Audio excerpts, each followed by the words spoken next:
My name is Sarah Darville. As Evan said, I'm the national editor at Chalkbeat. We're a nonprofit news organization. We are in 7 cities across the country, but not yet Texas, so sorry about that. Hopefully we will be soon. So I want to introduce the folks here. Margaret Spellings is the former U.S. Secretary of Education under President George W. Bush. Before that, she was his domestic policy advisor and helped craft the No Child Left Behind Act. She recently stepped down as president of the University of North Carolina system and has returned her focus to Texas as a senior consultant with Texas 2036, a nonprofit organization designing a strategic plan for Texas, including on education issues. Thanks for joining us. Thank you. Welcome. And Jon Schnur here is the chairman and CEO of America Achieves. It's an organization focused on creating pathways for students into college and careers. He's the former senior advisor to U.S. Secretary of Education Arne Duncan and Vice President Al Gore, and now serves as an outside advisor to Bloomberg Philanthropies on education as well. Right? All right, thank you guys for joining us. I'm hoping we can start by going back in time just for a few minutes and sort of help trace how we got to where we are right now in this moment of in the sort of education policy discussion, including the one happening here in Texas.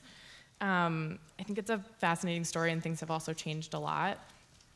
One thing that hasn't changed, Margaret, you've been focused on accountability for schools for a really long time. And you spent a lot of your time as education secretary sort of pushing states to comply with No Child Left Behind, and you got into some interesting squabbles with states over elements like annual testing and how to report out scores for students by race and students with disabilities. So can you reflect back on one of those fights and sort of what you learned about the relationship between states and the federal government?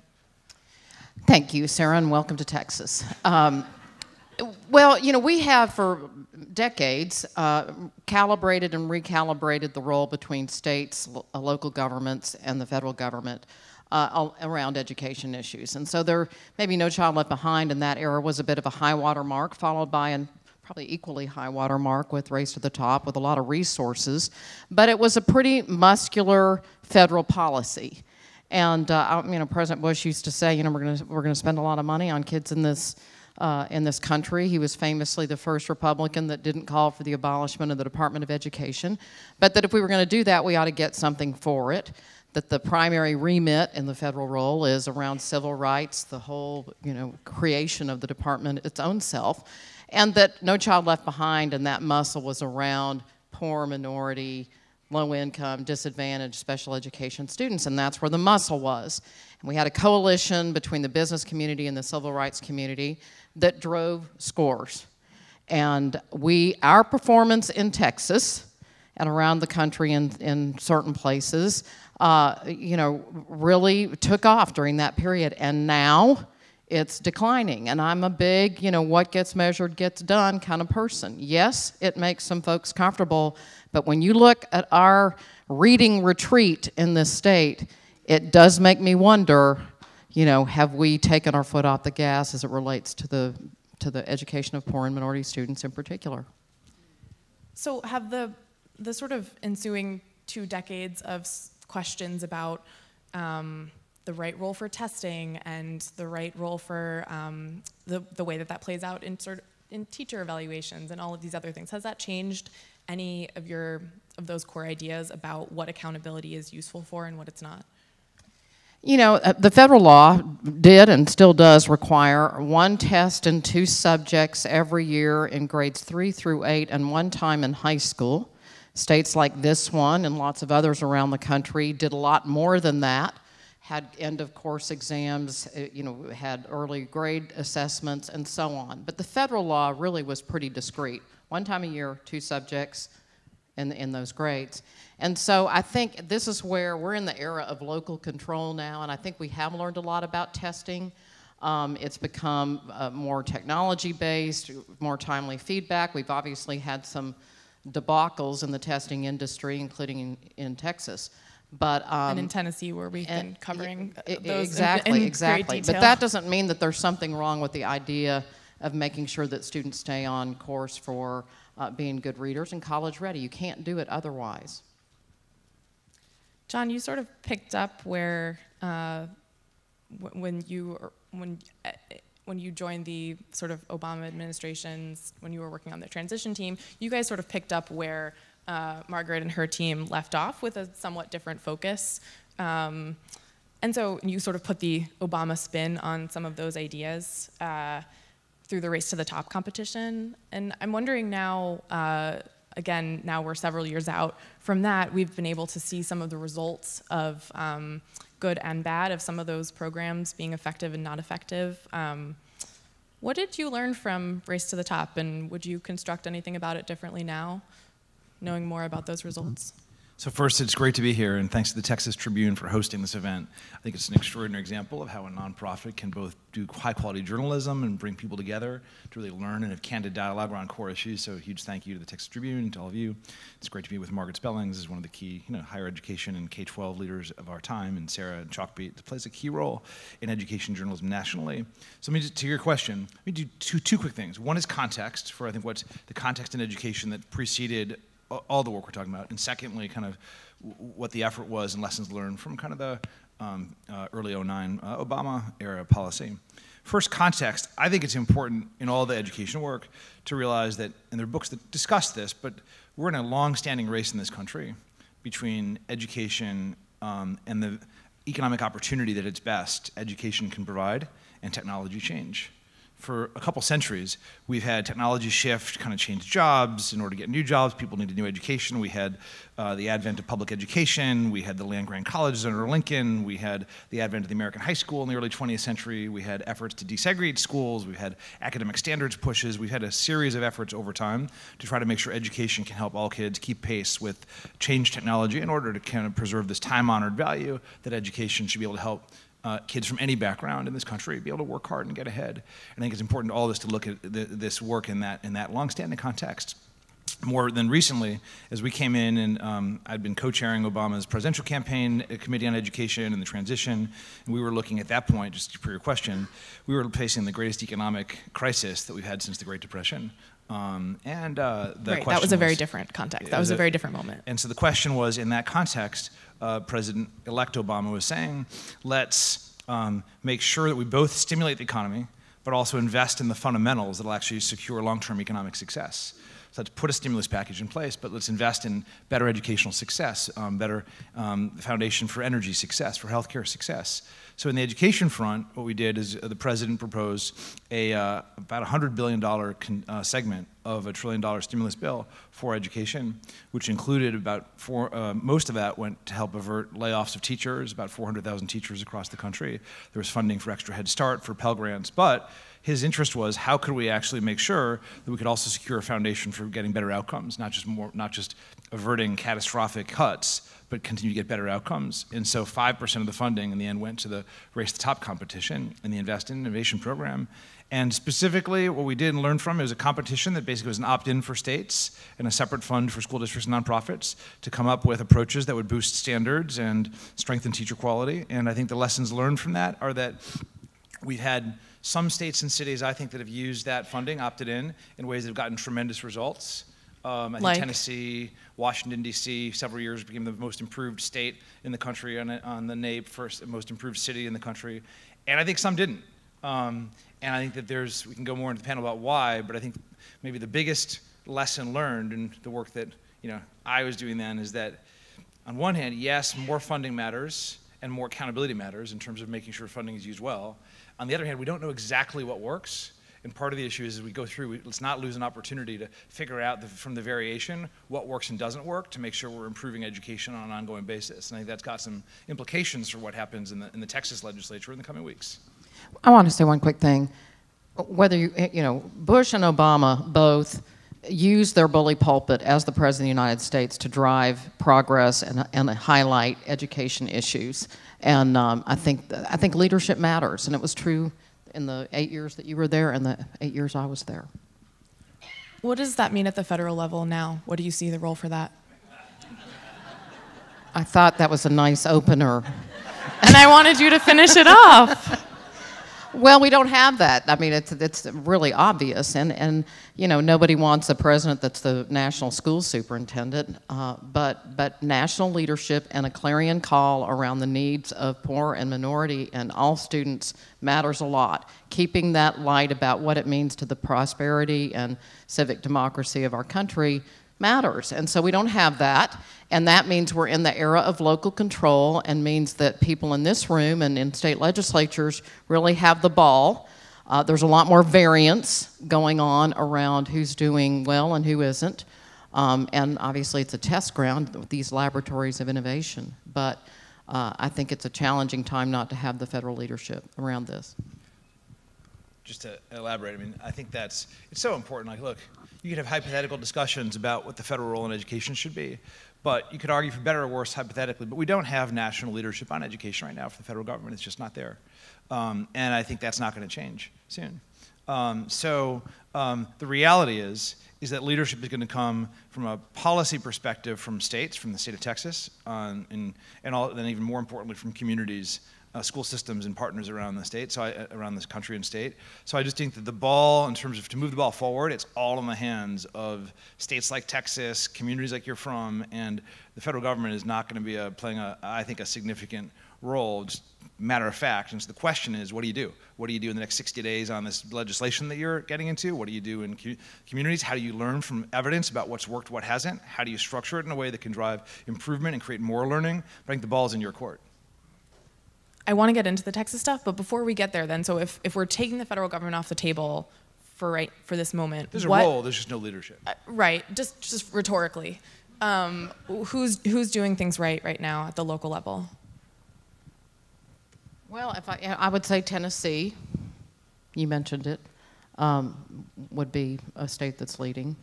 They've had a governor that made it a very a super important issue, and Haslam built on the Bredesen era, and so you see these long arcs of consistent policy making that's paying dividends.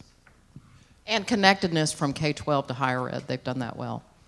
In terms of who's doing well, I guess to me the prior question is like, what is the goal? And what is doing well? Kind of where are we? And then in that context, who's doing well? And so just briefly, my take on kind of where we are and looking at the data and trends, both in education and the economy, is that I'd say the data shows that in general, we are, with a lot of hard work, including from educators across the state of Texas, the country, in general over time, we've been moving ahead at the same time that we've been falling behind. And what I mean by that is I think when you look over the last couple decades, in a lot of states and cities, even in the last several years, we do see some progress. We see higher high school graduation rates. We see higher in college enrollment. We see more students graduating from college. We see in places that have boosts in academic achievement, not as much as we'd like in many cases. In some cases, there's not. But I'd say in general, a lot of efforts are producing progress. The challenge is, I think this context is really important, think about who's doing well and the implications for what's next. The challenge is that the economy and workforce have changed so fundamentally that the consequences of education inequality have grown much higher for income inequality, and that's both in terms of just the profound income difference for those who are not wealthy versus those who are, but also it means it's now not just the lowest income, which is very important to serve lower income students well. There's new research from Brookings in the last showing that the real split in income inequality is between the top 20% and the next 80%. Clearly the most dire consequences are for our lower income students. I think the question is actually how do we help make the progress needed to get our young people ready for economic opportunity, which requires much higher bar for a lot more students. And so the doing well of the past, I'd argue, even though it's doing well, is really not kind of sufficient to the time. So Tennessee, I think Margaret's right. Strongest progress in the country, bipartisan, long-term, high standards, more funding, a focus on teacher quality. Washington, D.C., New York City under Mayor Bloomberg had this study showed the most significant impact at scale of any effort in the country by MDRC, where teacher salaries went up, but it was coupled with higher standards, where there was enough focus on high-quality instruction, but there was more resources to help people do those things. So you've seen progress, but I'd say none of these are yet at the point of keeping up with the dramatically rising bar for what we need to do, and I think that falls partly on K-12 education, partly on the business community in specific ways, partly on post-secondary, partly on some income policy, but I do think K-12 education has a role to play, but I think it's not just repeating even the incremental successes of the past. Funny, I mean, a note on Tennessee was that Betsy DeVos was actually there yesterday promoting the education freedom program that Vouchers. she's promoting. So who knows where that will land on the bipartisan spectrum. And she was in a charter school, and charter schools have a place, but I think the broader story in Tennessee is this was about public education overall in the state of Tennessee under bipartisan leadership that made significant progress. And I think the efforts that can really reach scale for all kids is really the key here. Let's talk about Texas. I know both of you are closely watching the efforts to reform school finance here. What are you looking at specifically? What do you think is the most promising about the bills that are on the table, and what are you worried about, if anything? I'm encouraged about the pre-K investment. Everybody in this room is. What I worry about... You were clapping for pre-K earlier. So okay, let's clap for pre-K again. I don't. Okay. You didn't get the same response. Here's what I'm really worried about, though. It's almost $800 million. Más o menos is where they will end up. And, we could waste $800 million if we're not careful on that, because all pre-K is not created equally. And it means we need great teachers, we need curriculum, we need research-based practices, or else we won't move the needle. And so that's really something, Texas honestly has long been a leader on pre-K from back in the mid-'80s when school districts with more than 15 limited English kids had to have programs for 3- and 4-year-olds. So we've been at it a long time, and frankly, I think some of the results that we had seen in that era were attributable to those early investments, but we really need to keep our eye on the ball, one thing. The thing I'm also worried about is this, we have the 60 by 30 post-secondary attainment goal that is equivalent to the Drive to 55 in Tennessee, so they have low standards. This is what Jon is referencing. They only aim to have 55% of their citizens get a post-secondary credential. We are striving for 60. How can that, I'm having a hard time holding that in my head where the legislature is loath to embrace a 60% reading goal for third graders. Hard to believe we're going to educate 60% with 40% of our students overtly kind of left behind at the starting place, and then get a post-secondary education attainment number that's anywhere near that, unless we're going to import every reader from around the country, and we've been doing a lot of that too. But I'm really worried about kind of our expectations. A lot of people didn't like No Child Left Behind, but Ted Kennedy and George Miller and George Bush and Arne Duncan, we all said, we have higher expectations and higher aspirations for damn near all of our children, and I'm worried about that. So, look, the details obviously matter in a legislative process that's happening here, and I have humility coming as a visitor from the outside, but when I look at trends in terms of what's happening nationally and implications for some of the themes you've got under discussion here, number one, I think that the focus on more funding and funding that's focused on effective practice is the right blend. I think there are some people who think that you can make a lot of changes around accountability or reform without funding to do it. I don't think the evidence really supports that. I think you need funding, especially for those who are the most underserved. It's the combination of both and, of funding plus tied to effectiveness, really smart and needed. Number two, like Margaret, I also think that the focus on pre-K, high quality pre-K, especially for low and moderate income students, is absolutely right and important. And I'll say this, great respect for Margaret's leadership. I'll needle her a little bit, because when we debated in 99-2000 when I was working for Gore and you were working for then, about to be President Bush, Al Gore had a big plan around universal preschool at that point. That would have made it possible with 5% of the tax cut that happened to go to pre-K all around the country. I think that should have happened. Again, I have a lot of respect for Margaret and what the Bush administration did. As long as it was universally good. Exactly. So that's key. Universal high quality and the focus on low and moderate income. So I think we're in agreement. So that's number two. Number three, focus on third grade reading.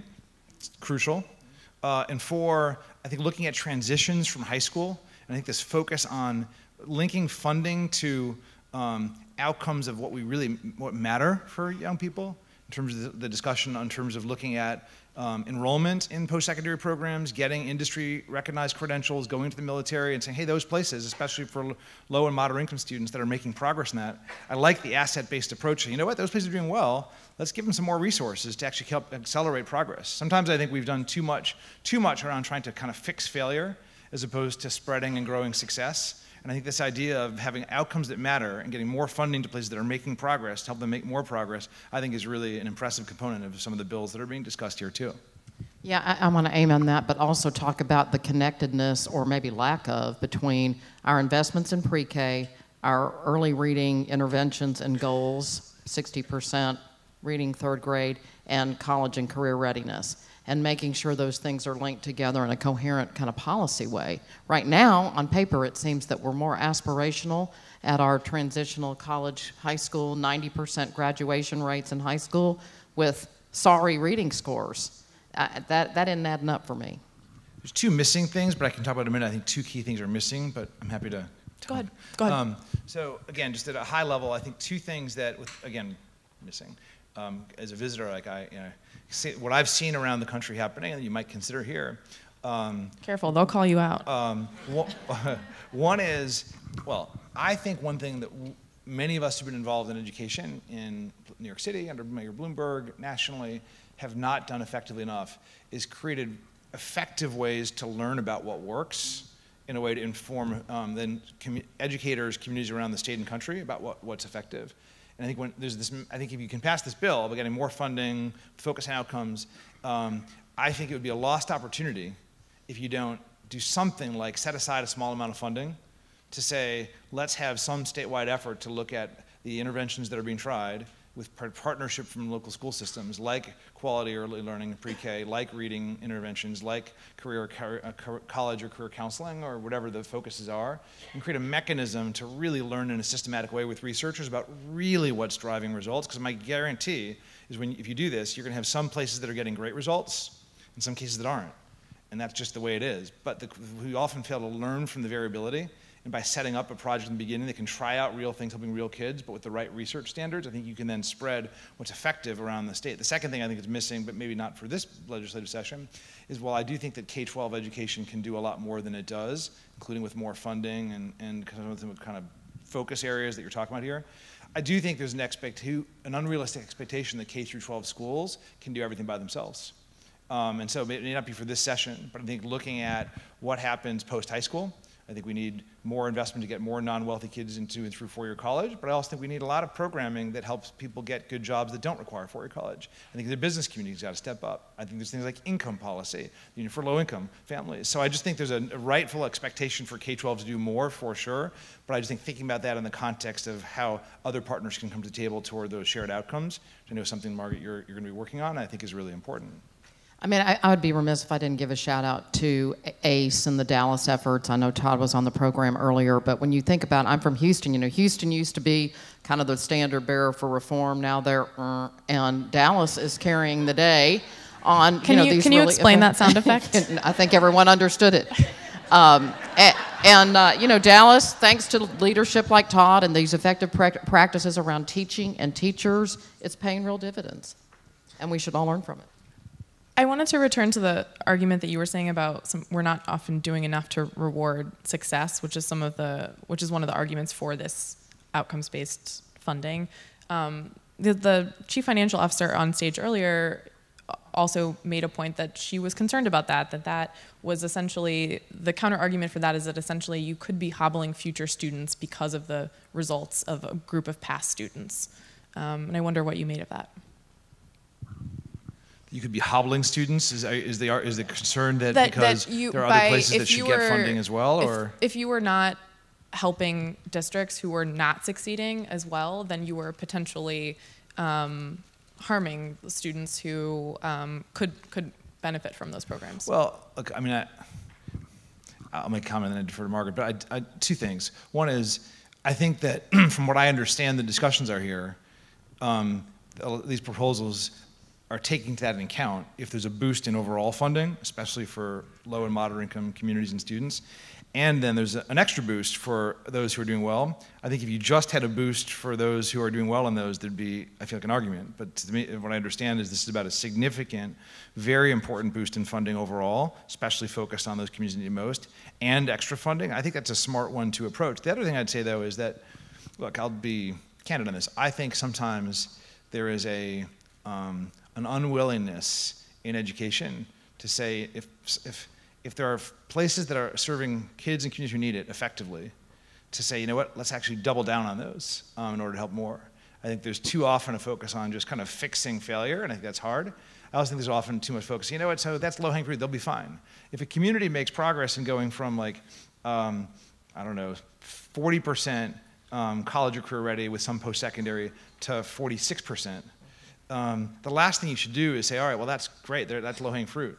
They should get more help to actually make progress, as long as there's some funding for everyone and some mechanism to make sure what they're doing is being learned. So I think one of the things that's kept us from making progress in education, not the only one, is we've been unwilling sometimes to double down on those that are successful and actually helping those who are at scale in school systems, helping the students who need the help the most. Yeah, exactly. I mean, the ACE program I was just mentioning, it's in 17 schools or something like that. I may be resting on that, and they need to expand it because there's lots more needy students in Dallas ISD, and so it's not zero sum. The other thing I would say, I coined this in my secretarial days, there's a lot of tell me what to do and I'll do it, kind of phenomenon that exists in our school world. And so if people are lighting the way and showing the way, I think we'll see a lot of copycat behavior, and that's good. The other thing that's a big part of this discussion is just teacher pay, and not just here, nationally. Obviously, this last year and a half, we've seen this wave of teacher strikes, teacher walkouts across the country. There's been just more attention being paid to the gap between what teachers are paid now versus what similarly educated professionals are paid, and how that gap has widened over the last 20 years or so. So I wonder what you make of that, and do you believe teachers across the country should be paid more? And if so, what is the right lever for that?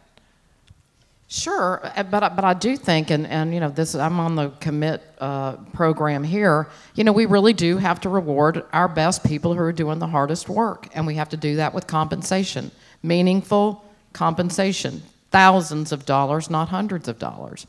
And so we have to be prepared to have those conversations, to invest in it, and to encourage the right people to do this very difficult work. And we can do that with money. And we're going to spend $9 billion, and this is a good time to try some of that. And I emphatically say yes, this is a time that we need to raise salaries for our teachers across the country, definitely. I think this is a both and. I mean, sometimes people talk about overall increases or targeted increase focused on certain effective practices. And I think this teacher pay issue, is an example. You need to both and not an either or. I think that our country depends on our teachers. Our kids' futures depend on our teachers. And we have a major issue in how we make sure to keep attracting and retaining teachers in our schools, particularly high-need schools across the state and country. I think there are a lot of factors that are putting that at risk. And I think that the importance of, given the data from most places around the country, increasing pay is really important. That said, if you just do it overall, just a broad-based pay increase without the right kind of focus. You mean like a $5,000 across-the-board raise? Well, again, I'm as a visitor from the outside, so I'll talk about Texas. What we've learned elsewhere. But I do think that overall pay increases for teachers are important. But at the same time, the research does show, you're talking about merit pay or links between pay and performance, which I know is part of the issue here. I think, to me, there's a lot of evidence, this is an example that shows that can be done really poorly and have no impact, or there are ways of linking pay to outcomes in some ways that I think can be done well. I think paying attention to that's important. So the research that I've seen that's the most relevant, a lot of merit pay does not work. When you just have an extra amount of money for a teacher, it's a motivated teacher, do better. It doesn't really work that way. I think what works when we see is when there's a school system that is saying, all right, let's actually focus on supporting all teachers. Let's invest in professional development, coaching, and feedback. Let's invest in effective mechanisms to give feedback to teachers, where there's adequate pay in order to attract teachers into stay in teaching. But then where there are especially teachers that are doing very well, I do think there's a lot of evidence to suggest that paying those teachers more in exchange for helping a younger teacher get better, or for going to a high-need school, I think is important. But I think it's the focus on paying people for work they're doing, whether they're going to a high-need school or supporting next generation of teachers, but to look at, and that's, hey, let's actually have effective teachers who are doing that, given how much effective teachers matter, both to mentor other teachers, but also to help our lowest income kids. So I think there's a both and here that I think you could accomplish with the right work in the coming weeks. One thing just to add quickly to that is, yes, pay, but we just did some work in North Carolina. The University of North Carolina has 14 teacher preparation programs, and we took a look at all of them. And as you would expect, and I'm sure this is true in Texas, they're all over the board. from teacher programs who are highly effective, research-based strategies, lots of exposure early on, lots of work with low-income students, et cetera, you know, the kind of experience they're going to have on day one in a classroom, to completely out to lunch and everything in between. And so one great service we can do for our teachers is help them be effective on day one by making sure our teacher prep programs are as good as they can be. And I think we shouldn't overlook those other elements like coaching and professional development as well as pay that make for, you know, effective and happy teachers. On the pay issue, does that have to be local? I'm thinking Kamala Harris just put out a plan that would dramatically increase federal education spending in order to do that. Do you think that's viable? Well, I don't see the federal government leading in the coming few years, but I think that the decisions about pay, I think, are going to need to be made primarily at the local level as part of a system. As I was saying, we're the best when there's a school system saying, hey, what are expectations for kids? What is our curriculum? How do we invest in coaching and development for teachers? How does a pay system work in accordance with that? So I think anytime you get into the details too far away from the local community, I think there's some risk. And I'll say candidly, I think at the federal policy level, including with some of the federal policy in the Obama years, I'm a huge supporter of the president, and I was part of some important policy making. I think a lot of really good came from it. I think one of the lessons learned that each political party can at times get too caught up in the detail, prescribing details from afar. I think the key is to have a framework, but let all the key detailed decisions be made at the local level. I think that that's true on pay. That said, I do think that my view is, from a policy perspective, do we need more national resources to help increase pay? I think there's an argument for that. I think as long as it's really the decisions are made at the state and local level, and I think the federal government actually does have a role to play to help get resources to the most underserved communities and protect civil rights. So I think theoretically, I think there is a role for the national government to put in resources to support locally and state-determined pay, but I don't think it's likely to happen in the coming years. So that, again, the ball's really in the court, people here in this room and in the state of Texas. I'll just answer it this way: no. All right. Jon, you were focused on K-12 for a long time, pretty exclusively running New Leaders for New Schools, and then in your work in the Obama administration, a lot of that was K-12 focused, and now a lot of what America Achieves is doing is supporting programs that are focused on the students who have graduated from high school, or maybe didn't graduate from high school, but that are young adults and are trying to sort of find their way into well-paying jobs. How did that pendulum move for you in terms of like your focus? Why are you focused on the sort of those workforce issues now, and are you worried that it could go too far? Too far, you mean to focus on workforce versus college? Is that what you're getting at? Either one. So look, it's a both and. So in the work, I'm leading America Achieves, a nonprofit that basically identifies and scales effective programs like you're describing. And I advise Mike Bloomberg and Bloomberg Philanthropies. Bloomberg's got a 3-part program that we've helped put in place. 1, driving K-12 change and supporting funding for promising K-12 efforts. 2, helping more non-wealthy students get to and through 4-year colleges. And number 3, helping create pathways for young people and adults to get into good jobs that don't initially require 4-year degrees. So I think all those are important. But the reason the last 4 or 5 years that I've been much more focused than I had been previously on the second 2, both getting more non-wealthy students into and through good colleges, 4-year colleges, and pathways to good jobs that don't require 4-year college, is basically what I was alluding to before, which is, this is really the core issue of our time, is that we face the most dramatically and rapidly changing economy and workforce in global history. And the bar for our young people and adults is going higher as the kind of mid-level jobs are getting eviscerated. They have been in the last couple decades. High school degree used to be a ticket to a middle-class lifestyle. Today, a high school degree by itself is a ticket to poverty. In Tennessee, I imagine this data in Tennessee probably isn't that different, but in Tennessee, there's a study that looked at young people who had high school degrees only and from 2010, and several years later, it found the average income was $9,000. We have had a whole set of good jobs that used to require high school that are gone away, and automation, while automation and robots are, in some cases, overhyped, in some ways it's real. I think that my sense of the preponderance of economists would say, in the end, we're going to get more jobs than we're going to lose jobs, but a lot of the jobs that are routine and can be replaced by robots and automation in the coming years, and the ones that are left are a lot of higher skill jobs and a lot of lower skill jobs. And so the implication of that is, while high school graduation rates are key, if you only focus on high school graduation rates, as important as it is, and readiness for college, you're not going to actually accomplish the goal of helping our young people get the opportunities that they deserve. Hence, on one hand, we've got shockingly low rates of young people going to and through four-year colleges. Here in Austin, where we're sitting today, 12% of low-income students get a four-year degree. 12%. It's shocking. And so let's say we got to probably double that or triple that. That would be huge. That'd be huge progress. If we do, that means there's still 2/3 of kids in Austin who don't have a four-year degree. And we really haven't had much of a focus in recent years on what are the pathways to good jobs that don't require a four-year college. At America Cheese, we've been spotlighting programs around the world and around the country that have some promise, and I think we're in the very beginning of a field on this. But in the end, we got 7 million jobs today unfilled. There are more open jobs than there are unemployed people, including good jobs in information technology and healthcare and advanced manufacturing that require more than high school and less than four-year college. But we don't have the programs today that go from high school into post-high school pathways into those jobs, and so therefore I think we need to focus on both of those in addition to the important work of K-12.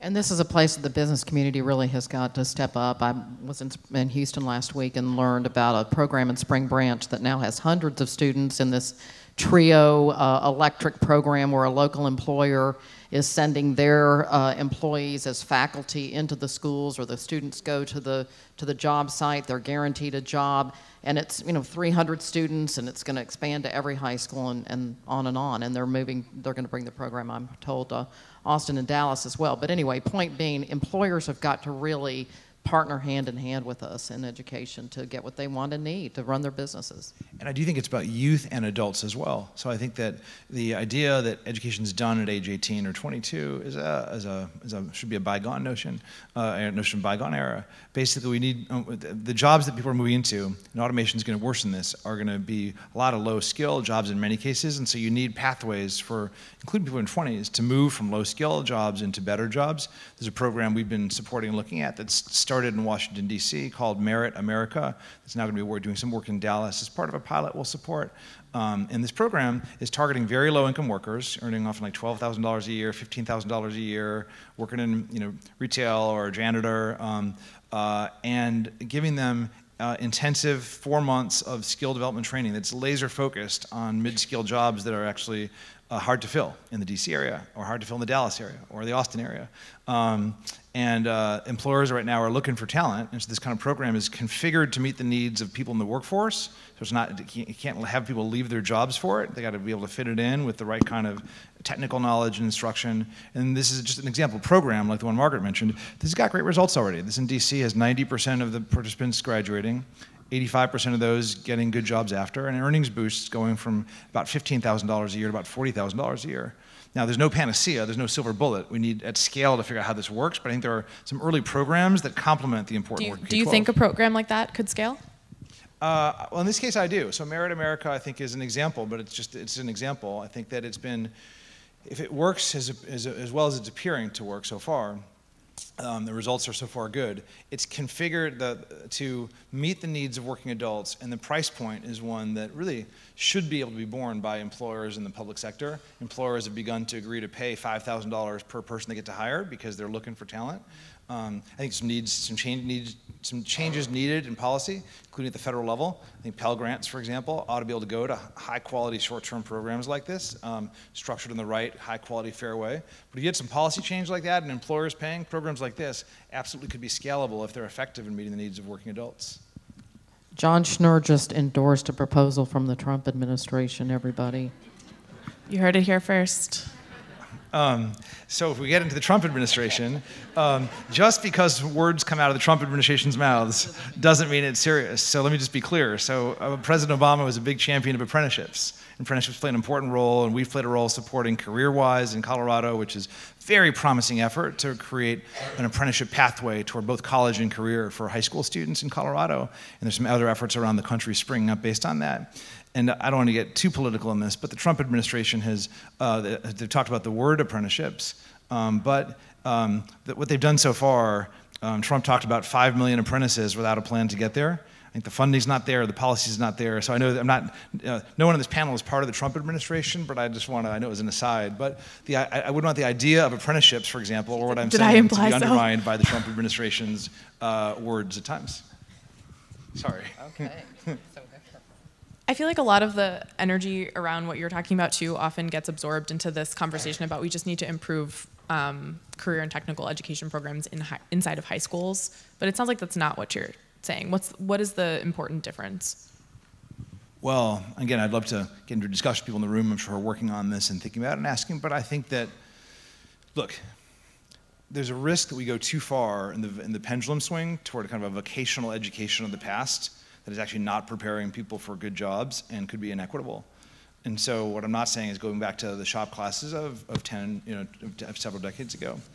But I think that what we're seeing is promising is when there's a focus on both progress toward post-secondary of some kind, whether a 4-year degree or 2-year degree or credential, and career. I think that there's coursework in high schools, like this CareerWise program, that could be focused both on academics and careers. I think there's work-based learning experiences that can get people ready for the labor market, but I would say that high schools alone can't solve it because you need employers to be at the table to be helping to inform and define curriculum, and you need programs, including post-secondary, that can make sure that the students who haven't gotten into a high-paying job by age 18, 19, 20 to complement that. I do think there's a role for high school, but it's in partnership with employers and post-secondary.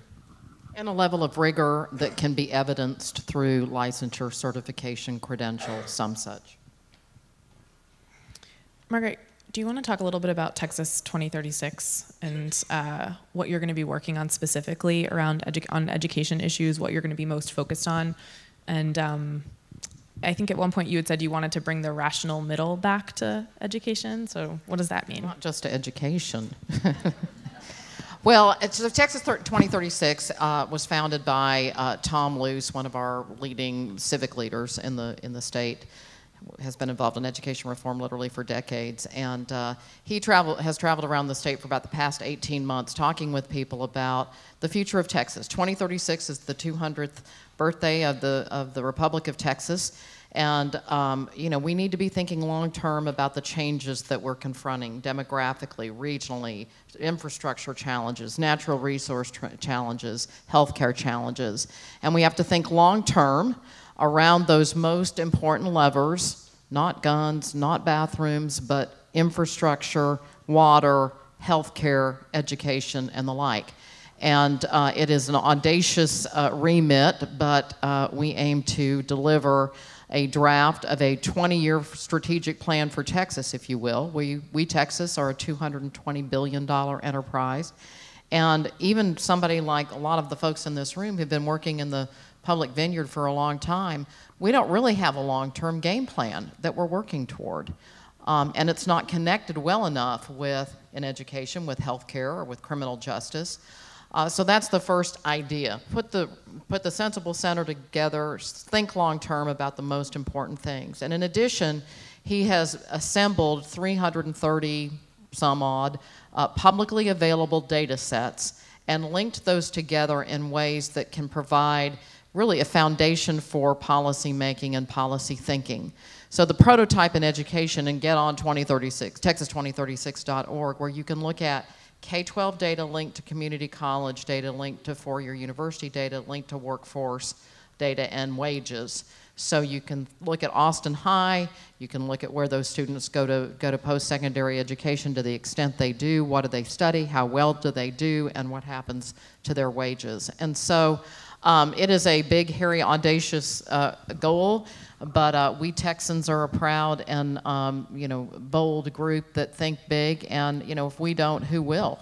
If we leave everything as is, healthcare costs will consume 75% of our budget, now 35% today. I mean, we will not be in a beautiful, growing, thriving place unless we attend to the needs of our people, especially in education, healthcare, and infrastructure, the things that have made Texas, the miracle that it is. I mean, what do you see when you look at those data sets, though, in terms of the things that need to happen specifically? Well, we all know this in this room, and a big part of this is going to be trying to create the public support and the movement around it, and that is, folks, we've got to do an infinitely better job of educating poor and minority and immigrant people in our state. We've got to provide systems that cause them to be healthy and well for all of us. And we'll have to make the business case for why that's not only morally right, but economically smart, and the way that we'll all continue to grow and prosper. I think it's terrific, including I really encourage people to go on the website to look at this data tool.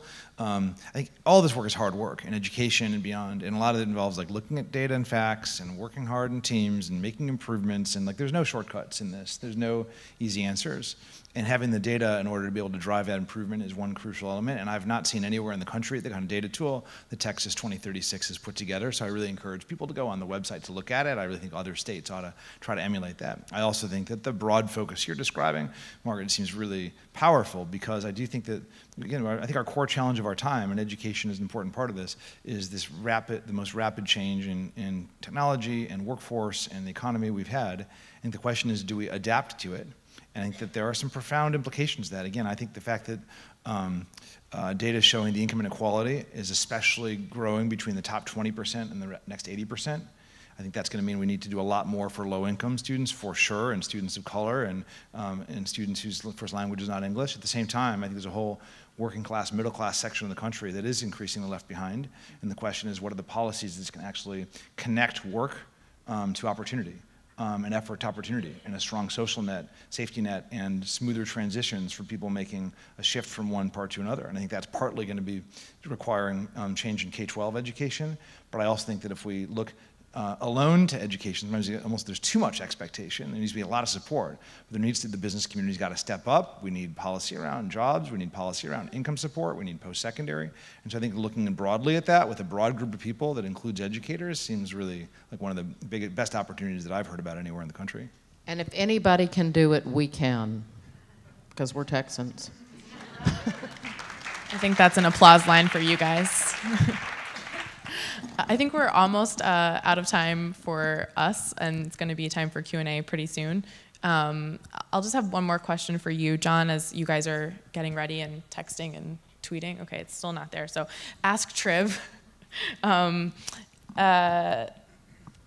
Specifically about what you were saying about the need to improve education for poor students, for students of color. We've done a lot of coverage recently on just what the overall body of research shows about increasing school spending and programs that just give money to poor families in various forms. And the research seems to be getting just stronger and stronger. There was one review that we focused on where 12 out of 13 recent studies showed that just increasing funding in some form made a statistically significant impact on students' graduation rates and test scores and other things. And Jon, you advise philanthropy, and I'm curious, like, why do we not see more movement to just do that simple solution and advocacy for that, especially on philanthropy? First, I think there's some real validity to what you're saying, and I think at the same time there's more complexity than might appear. And I think anytime people think there's a simple solution, I think they wind up being off track. And this is all hard work. It takes multifaceted effort and improvement, and usually there's some complexity. You got to figure out what actually makes sense. I would just be aware of simplicity on this. But on the funding, I think you're right that there are some important recent studies, and there's two sets of them that I'll allude to. I think what you're referring to. One is that, and by the way, just an aside, I'm not saying this just because you're here. I do think Chalkbeat I don't know of a better source where you can go to actually find like just cogent summaries of good studies and what they say, and so I really would encourage you to look at the studies that are online through Chalkbeat. But two sets of studies. One, that actually more funding to low-income families does make a difference. I think the earned income tax credit has been one of the most effective policies of our time in terms of moving millions of people out of poverty. And I think there's a need to increase the earned income tax credit, including a higher amount, and I think going to childless workers, and I think there's could be a boost for those going through training. So I think the earned income tax credit, putting money in the pockets of low and moderate income families, is effective and should be increased. The second thing, in terms of school funding, you're alluding to, there's pretty important new research that you all have covered, showing this research that's looked at a lot of court ordered funding around the country and found some significant impact, as you guys reported on, in terms of impact in the states, which does kind of go against a lot of the argument that funding doesn't matter. I would say my view, what that shows just very briefly, is that those efforts were all focused on low income. They looked to be, most of them were linked to some expectations for how the funds were spent. And so I think that, to me, it underscores the notion, which you're onto here, which is, yes, more funding, but funding focused where there's a need and focused in terms of what can be effective. And I think that, to me, those studies support that funding does matter, but only if it's coupled with a focus on the kind of things that can make a difference for kids. And those funds come from, I just arrived back from North Carolina, veto-proof Republican majorities. So the public has to buy into the value proposition to make those sorts of investments. And the kind of policymaker that was sitting on the stage prior to our discussion here now. All right, are we ready for questions? Great. This is the right before lunchtime thing. Okay, we've got a question that says, how can we take programs that have seen success in states like Tennessee and scale and adapt them for a state as big and diverse as Texas? Well, they got a lot right in Tennessee. As to me, one of the things that was most important is they had just a long continuum from the Bredesen era to the Haslam era that was, they just had their plan and they worked their plan. And it was about standards and accountability and differentiation in charter schools and various other things. They doubled down on college and affordability, and it is paying some really interesting dividends there. So long-term leadership, I think, matters. Texas, like a Texas 2036 type thing, that's what we aim to do, is provide long-term leadership around what it takes to get the job done. The other thing is, this is all incremental stuff. It's complicated. And there's not that much probably policy difference between Jon and me and a lot of what we talk about. And that's why I think, it wasn't an accident that the scores were going like this. And now they're not. I also think that your question is a great one. That I think one of the biggest problems in American education is that there's a lot that's working that we then don't figure out what exactly is working that can then spread to other places.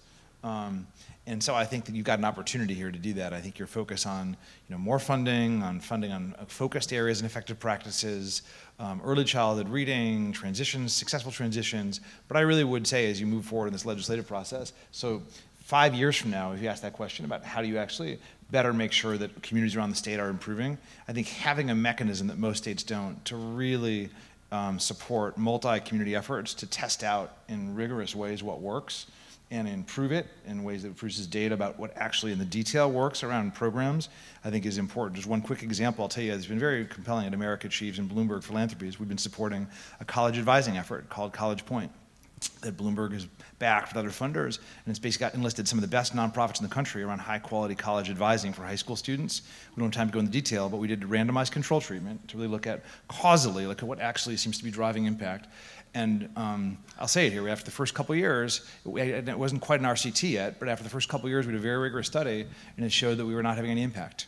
And so it was pretty bracing for the organizations involved to say, oh my gosh, we all think we're making a difference, we're all working hard, but actually there's not impact. So the organizations, with help from a researcher that was enlisted in this, looked at the data and found some very specific trends, like in a detailed level on college advising that really mattered in terms of the timing when you started, in terms of the nature of advising that was needed, and really then turned around to what the organizations were doing, and now we've got results 3 years later showing some really strong results for first-generation students around the country. But we wouldn't have had it had there not been the mechanism, in that case philanthropically supported, to do that kind of evaluation and a set of organizational partners. So I think as you think about your $6 billion you could potentially spend on education, if you could reserve like 1% of that for some dedicated research effort to involve communities around the country, state to learn from each other, I think that would help you have better answers to that question from your own successes 5 years from now. Okay, we've also got a question from Austin. Who says, you mentioned that there is no current national leadership in education. What would good and effective national leadership in education look like? Well, I think it would be a convening of the business community to talk about their needs, to talk about the kind of talent that we're leaving on the table, to be specific about that, to establish kind of friendly competition between the states, to elevate those who are doing well, to just really have a federal education agenda around the kinds of things that we all agree to and with. We all know that the state and country that wins the race is going to be the one that educates their people the best. And you can't imagine the value of a president using his bully pulpit every day or every week around that, and the value it does to keep Americans focused on it. I also think that when you look at leadership, sometimes you look at what are the conditions that make strong national leadership possible. And I think that the real possibility for national leadership is some years from now, 5-6 years from now, if states like here, Texas and others, and communities, you work in a bipartisan way, you figure out compromise we need to get something done productive for kids, you study what works and create more of an evidence base in our times with support from across the spectrum about what's working. I think it's that kind of foundation that then allows national leaders to say, gosh, this is working. We got people on all sides agree, we got some evidence. And I think the kind of work you'll do here is what will enable national leadership down the line. One commenter says that Education Secretary Betsy DeVos has proposed major cuts to Title II funds that provide professional funds for educators. Is this a step backwards, and what are some suggestions on what we can do? John will probably agree with this, since we both worked for presidents of the United States who offered up budgets to the Congress. I used to call it the one-day budget. So I personally wouldn't, I'm not getting too worried about the Trump budget. Special Olympics funding, I think it's going to be in okay shape and all of that. So it's all about the Congress, obviously. So I think that the most positive thing that Margaret said about that is not to take that proposal seriously. I didn't say it exactly like that. I'm paraphrasing, I'm sorry. That's my interpretation of what you're saying. And I think that may be true. It may be irrelevant and the Congress may decide it. But the content of that, I think, goes against what we know, which is we need more funding. We need more funding on what matters. I think you could look at how do you make Title II better. It'd be great to say how do you get more funding and make Title II more effective for supporting effective teacher development. But I think the idea of cutting funding is, again, the best compliment to that is that it's not relevant if it's mainly a congressional thing from here. Can you speak more to the difference between paying educators for the work they're willing to do as opposed to paying them for student performance based on test scores? Yeah, well, I'll call the former, hazardous duty pay and kind of shortage area pay. So we're going to pay a premium for places that are hard to staff, rural Texas, or places that people don't want to work because their employee agreements provide opportunities, incentives for them to be elsewhere. And so that is, it's binary. I mean, we're going to give you a check if you go to a small school district. Okay. Nothing about that is about enhancing the quality of the workforce or the outcomes for students. And yes, this is virgin territory on the latter, but I think some of the things that we've seen at ACE, for example, in Dallas, some of these models, John's right, we don't have a learning loop enough in our profession. But I think there are some good models that we can try, and we ought to start down the road. I likewise like the idea of rewarding school districts for doing hard work and getting results with disadvantaged and low-income students. So I think we have to put our money where our mouths are, and there's plenty of them to be served. I also think that this gets to a comment I made, and there's some specific learnings from the studies, again, that I've read a lot on Chalkbeat on. But one finding from those studies is that you got to have a pretty significant amount of funding to make a difference, that a small incentive is not enough. I think that's really important. In fact, one of the things I respect about Mike Bloomberg, whom I advise, is he's very data-driven and ultimately owns when things don't work. And he championed a merit pay program in New York City that didn't work, and ultimately said, look, we're going to stop it because it's not producing results. And I think one of the issues with that, there were others, is that the funding amount was too low. And you need a significant incentive. I think the second point I mentioned about the link to work, I think that there is a benefit that we've seen when educators take on, who are effective, go into schools that need them and play roles like helping support and mentor other teachers, and not only get a one-time bonus, but get like long-term pay increase that is reflective of that work. Washington, D.C. is a place that's had some really good results, and one of the things that D.C. has done is if you really do well over time, you can get actually a very substantial permanent increase in pay. in exchange for the work you're doing. So I just think small short-term bonuses that are just designed to incent behaviors of teachers are just going to do more for the money don't work. But I think that larger, focused on work, long-term, as part of a systemic approach to improving teaching are better, and it seems like you all have an opportunity to show us how that works and what you can learn from that in the coming months and years. All right, thank you guys so much. We're going to get you to lunch. Can you give these guys a round of a hand, or a round of applause? Thank you, sir. Thank you. Thank you. Good.